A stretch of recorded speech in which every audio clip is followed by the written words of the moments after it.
You are literally looking at one of the rarest emeralds in the world, and by far one of the finest qualities to ever come through the Cap Florence atelier.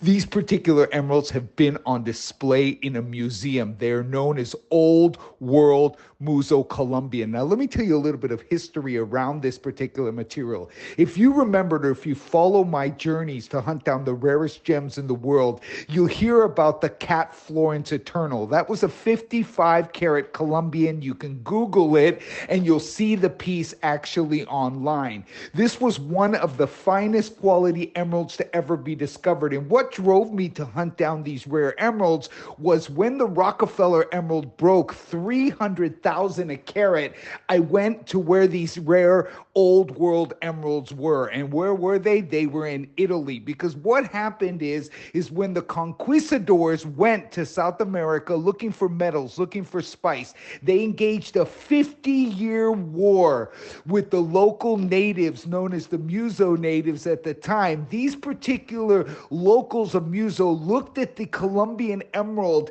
as a religious sign for them. So they battled 3 wars over 50 years to eventually succumb to the conquistadors who colonized Colombia eventually and started taking these rare emeralds back to Spain. Now, because of religious purposes, these emeralds ended up actually in Italy. Now, I've done a lot of valuations and assessments of different pieces of historical value in Italy, in Naples, in Rome, in the Vatican, etc., old historical jewelry.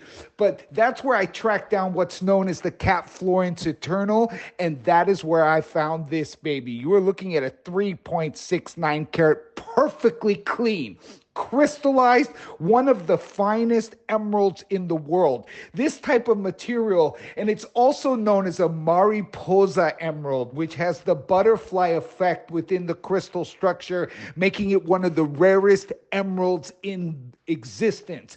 The mariposa effect is found in very few emeralds of the world, and this particular material coming out of the old world mine, it's one of the identifiers. So if you're a collector of Golconda diamonds, a collector of the Balas ruby that dates back to Marco Polo, this is the oldest and one of the most collected emeralds in existence. Very few in circulation globally. The stone weighs 3.69 carats. It's been recut from the historical state by Cap Florence, but man, she has made it unbelievable. The vibrance, the color, the intensity, but it is one of the most vivid emeralds in the world. This type of material easily on the auction block gets over 100,000, 6 digits per carat. The last one that went to market, the Rockefeller, grabbed 305,000 a carat. You're looking at big collectability here, and one of the finest examples you will ever see in the world of emerald. Now, it looks like a 5 carat on the hand.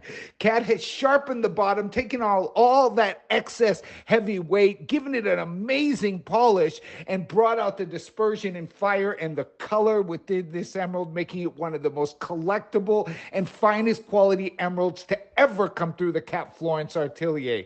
This particular stone, like I said, discovered in Italy. This is old school material dating back to the Spanish conquistadors of 500 years ago. So this is a collectible stone. It is a rare stone. And to be honest, it is outright impossible to replace. It is fully certified Swiss law. It has a Swiss lab cert stating old world emerald. This is extremely collectible, and it is the finest quality green that Mother Nature produces, period. It's one of the best emeralds in existence. So if you want the best, these are rare. They're over 6 digits a carat. You can't replace them. This is auction material and impossible to find.